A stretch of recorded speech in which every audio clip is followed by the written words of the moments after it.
आज चाहिँ हामी लोकल कुखुराको मासु पकाउने भनेर झोल खानु पर्यो भनेर मेथी हालौँ फेरि अनि यो चिसो जान्छ नि ज्वानो पनि हालेर पुऱ्याएर पकाएको रस बनाउने हो। यो प्याज चाहिँ अलि धेरै हालेको छु।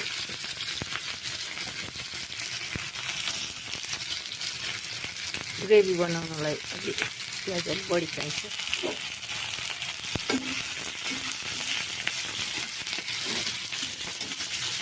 मासु सफा गरेर तयार गरिरहेको छ। लोकल कुखुराको हो।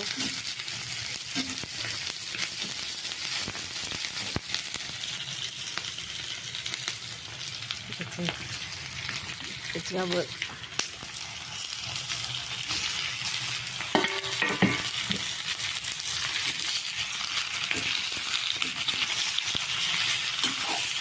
अलिक कडा हुन्छ, अलिक धेरै बेर पकाउनु पर्छ।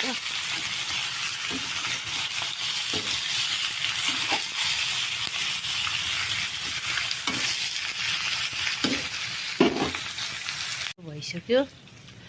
अब लसुन अदुवाको पेस्ट हाल्नुपर्छ अलिकति, 2 चम्चा सानो चम्चाले, बेसार 1 चम्चा,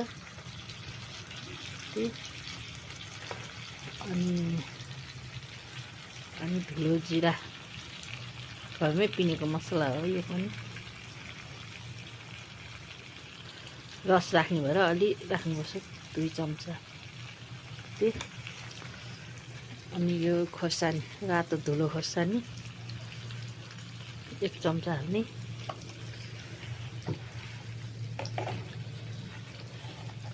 नुन चाहिँ स्वाद अनुसार आफूलाई कति चाहिन्छ त्यति राख्ने। हामी चाहिँ अलिक कडा खान्छौँ, 1 चम्चा हालिहाल्यौँ। अनि यो काटेर राखेको गोलभेडा यो पनि राख्ने।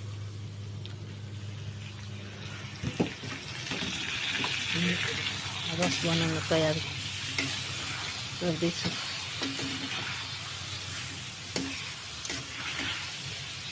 मसला हालेर अलिक फुट्नुपर्छ।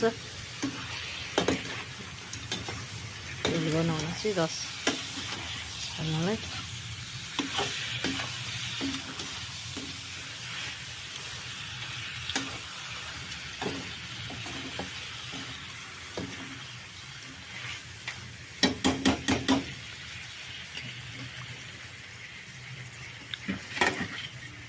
अब फेरि ढाकिदिने मसला पाकुन्जेल।